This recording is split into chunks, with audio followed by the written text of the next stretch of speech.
Y'all voted with Stephen Miller and David Duke. Went 75 percentage points for Donald Trump. Why? To take some lessons. That's what that was. The lessons are... I hate Elon Musk! Donald Trump is a white supremacist. Misogyny. I chose family, I chose women, I chose America. In particular, white men and white women. It was the fear of a Black and South Asian woman. And if we're not clear about race, gender, and class, we are ignoring the truth of what's happening in the country right now.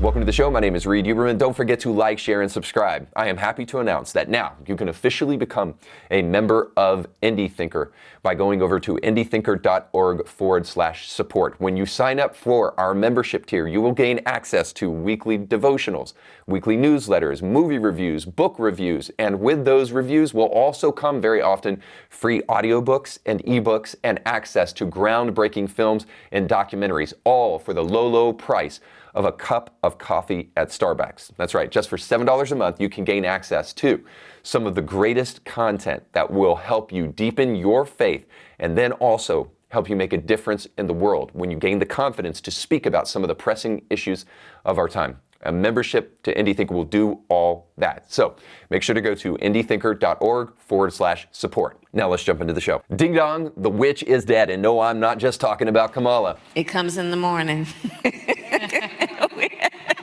I'm talking about the corporate press and all of their goons. The media industrial complex and its stranglehold on society officially died when Donald Trump won, and no amount of celebrity endorsements could resuscitate that decaying corpse. Like Joe Biden at the beach, we're not sure they'll ever get back up. But that's a good thing for you and for America. With the gatekeepers dead, the doors are wide open to independent media, and that's a good thing for people who want to promote Christian values and truth claims that you would never hear in the mainstream. If Trump's win did anything, it not only sent the deep state packing, running for the hills, but it also sent a clear message. Not even George Clooney and Queen Latifah can save you from all the lies you've been peddling. But I can help, because I'm a Christian. I'll gladly bear my cross and help it sink in today. I know this will get me in trouble, but I really, really wish Taylor Swift had done an event with Vice President Harris. She's so dumb. She still thinks Taylor Swift is the answer. Oh, Kathy, that you lack the self-awareness to realize that no one cares what you say is astounding. And while I am loath to help Democrats, please hear me on this. A lack of Taylor Swift concerts is not your problem.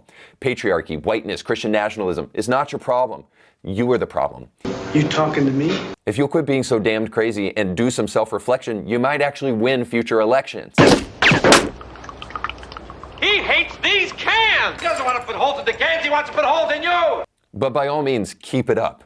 You losing elections and blaming everyone else is America's gain. Keep sending down from on high celebrities to shake their fingers at us while you decry Christians for being on their moral high horse just because they don't want to kill babies and trans the kids. But if you're a halfway decent human, please hear this. Kamala didn't earn the VP role, and she sure as heck fire didn't earn the presidential spot.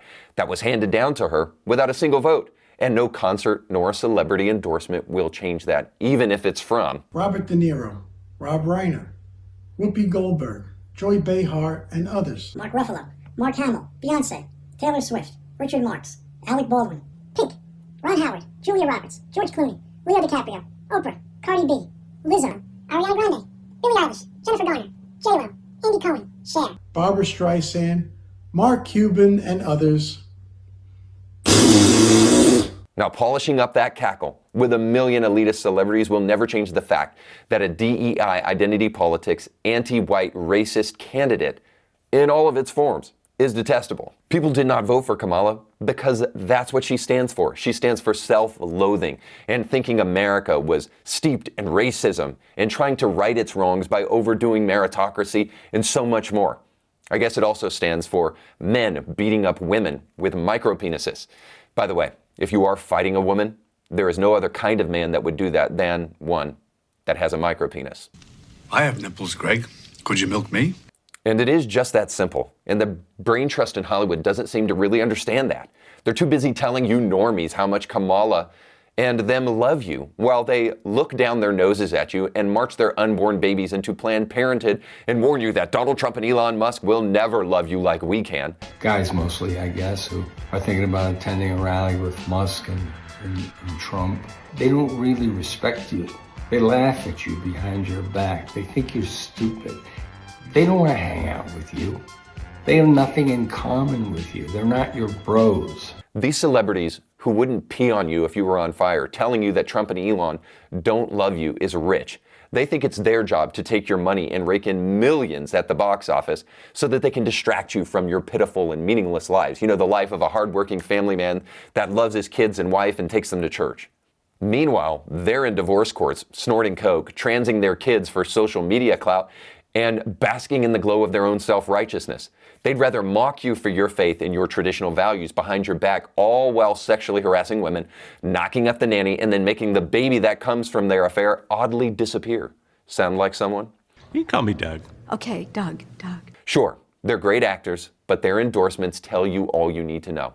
They think you're stupid and that you'll vote for someone simply because they're your moral betters and you told them to do it. I don't know if it was ever the case, but never again and not today, baby, because Trump's win, among many things, is a repudiation of the mainstream corporate media. So enjoy your well-deserved lesson for the next 4 years, and I hope you learn it good and hard. New media is king, and you can take your Taylor Swift, and I'll raise you Elon Musk, Joe Rogan, Andrew Schultz, Theo Von, oh, and don't forget Charlie Kirk. That's right. A Christian independent podcaster helped engineer one of the greatest campaigns to counter the corporate press in American history, and he deserves that deep cleansing cry. We are freer from their tyranny because of you, Charlie, and thank you. Donald Trump's win is an exaltation, a celebration of traditional values, apple pie, patriotism, gender binaries, and the Christian religion that made America great. But the dirty little secret about the Democratic Party and Hollywood elites is that they really don't hate America, they don't hate apple pie, and they don't hate Americans. No, they hate the last thing I mentioned. They hate Christianity because it is inconvenient to their hedonistic lifestyle. So they must do whatever they can to try to resist it. And this makes what America stands for their enemy, rather than making Jesus their friend. If there's any question about this, just look at the implicit admission from The Cut. Did Nicole Scherzinger just out herself as a Trump supporter? That's right, this Broadway actress in mainstream circles just outed herself, and the mainstream has to jump into action to fight back. But what did she do? Endorse Donald Trump? Maybe even raise a Nazi flag?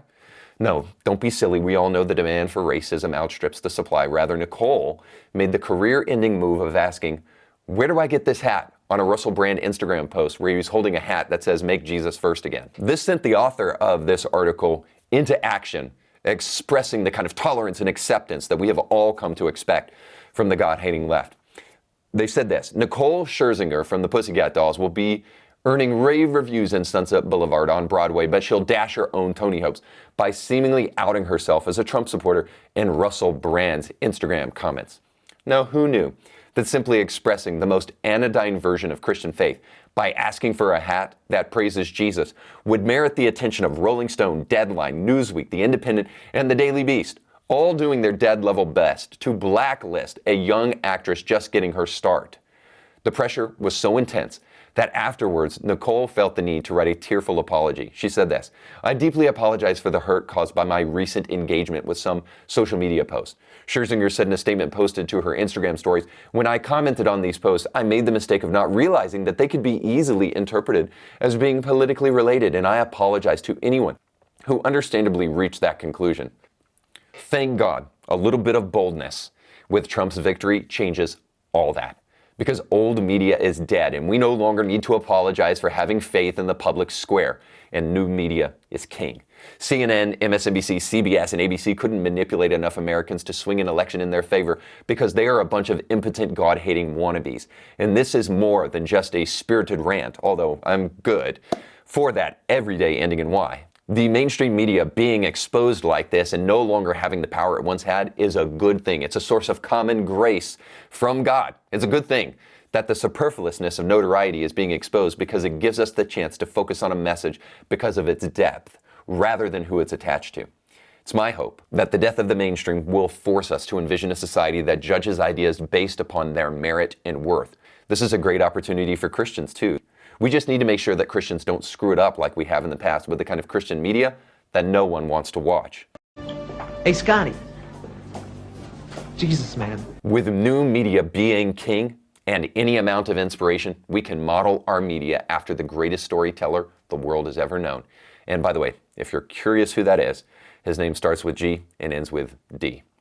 And we can reform media just like a dude named Luther reformed the church. If you want to join us in that endeavor, make sure to subscribe for a membership by going to indythinker.org/support. Thanks so much for watching. Don't forget to like, share, and subscribe, and go with God.